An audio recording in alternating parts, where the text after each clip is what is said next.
La volonté de développer cette formation avec nos partenaires, c'était de rassembler une partie qui était davantage liée au design et qui est notre spécialité, d'une partie aussi qui est assez technique et qui est cette fois-ci un peu plus liée à d'autres plans de formation et notamment à travers Laurent qui lui vient de l'école des mines et donc qui effectivement a cette capacité technique.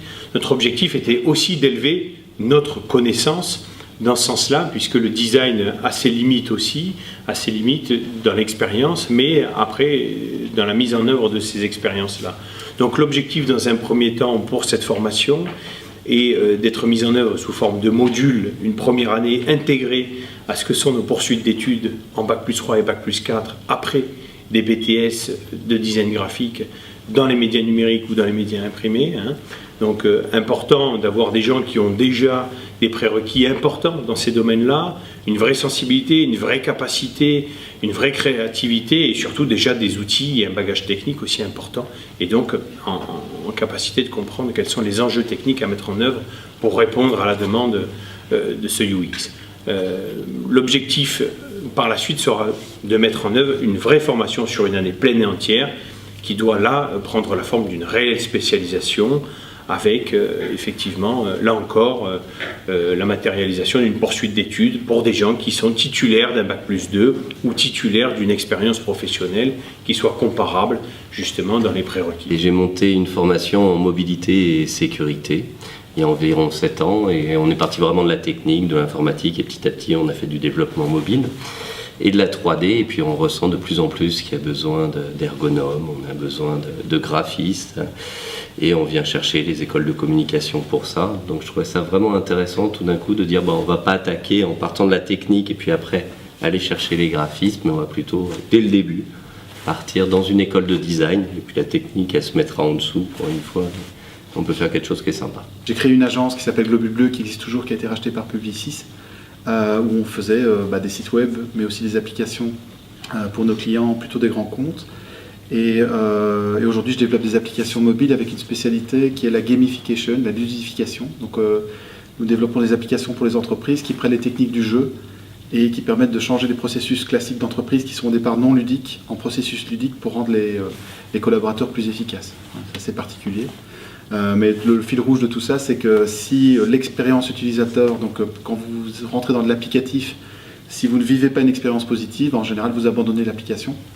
Et c'est toute la genèse de ce cours et des discussions qu'on a eues avant de décider de le lancer, parce que c'est la pierre d'achoppement en fait. Vous pouvez faire un superbe design, de programmer des choses qui sont techniquement très pointues, mais si vous n'avez pas au centre l'expérience utilisateur, vous passez à côté du succès.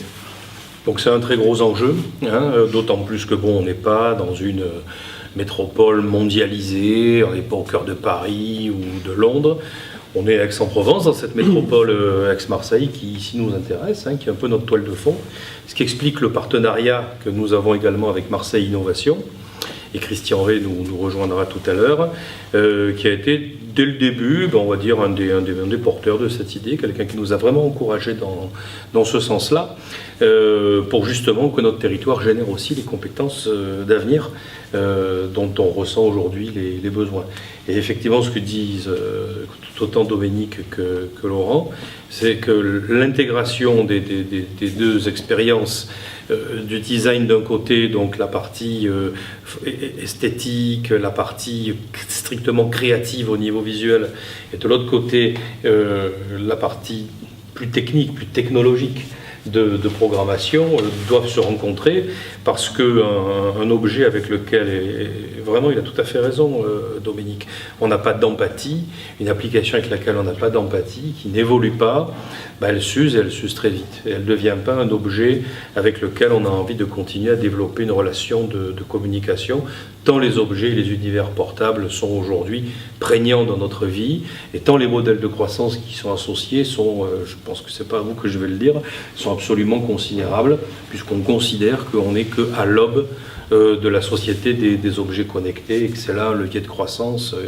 qui va être extrêmement considérable. Et pas seulement le téléphone portable, pas seulement un certain nombre de supports, tablettes ou autres, mais encore d'autres objets, on verra, on en parlera aussi avec vous, d'autres objets aussi qui ne sont pas encore nés.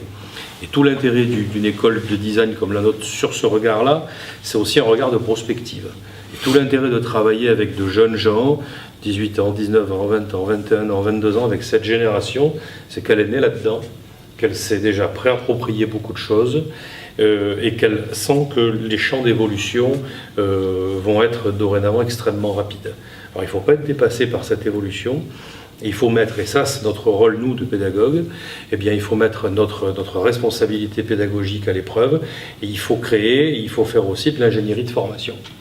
Alors ce genre de formation UX en France, il y en a peu, il n'y en a pas, c'est aujourd'hui un paysage qui est très éclaté. Tout à l'heure, je crois que c'est peut-être toi qui le disais, Laurent, je ne sais plus, mais on peut faire du UX sans le savoir.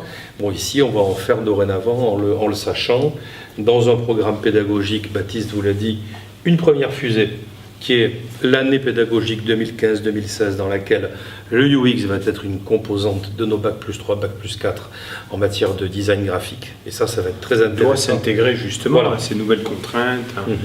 Et à cet apport que peut être le design graphique aussi dans cet ensemble. Complètement. Parce que c'est bien, on va pouvoir prendre vraiment des marques sur de quelle manière on doit développer les choses, cette fois-ci sur non plus un module de formation qui vient étayer d'autres pôles et d'autres modules, mais vraiment sur une spécialisation forte durant une année pleine entière. Pour ceux qui connaissent, connaissent pas le métier en tant que tel, c'est-à-dire que ça peut sembler être une compétence de plus, le UX, en fait, dans les agences de pub, dans les boîtes de produits, etc., il y a le métier de UX designer, qui est souvent mieux rémunéré que celui de designer tout court, et qui devient indispensable dans le tout. Donc par rapport aux étudiants SDAC en filière classique, ou même aux professionnels qui aimeraient se requalifier ici, il s'agit d'un vrai métier, en fait, qui est tout récent, 4-5 ans.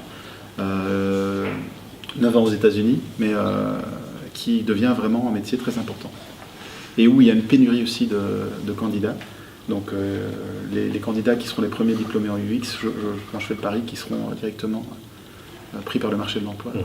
On en cherche. Voilà. Alors le but, c'est, et les chefs d'entreprise qui sont ici, on peut les remercier, en témoignent, c'est que cette formation, elle va être très pragmatique et très directement imbriquée à des besoins économiques très concrets. Et effectivement, on a aujourd'hui une trentaine de startups qui ont des problématiques importantes du X. Je suis effaré parfois quand je vois certains produits, quand ils rentrent chez nous, je passe beaucoup de temps sur le produit et je vois le truc, je dis mais c'est pas possible, faut tout retravailler.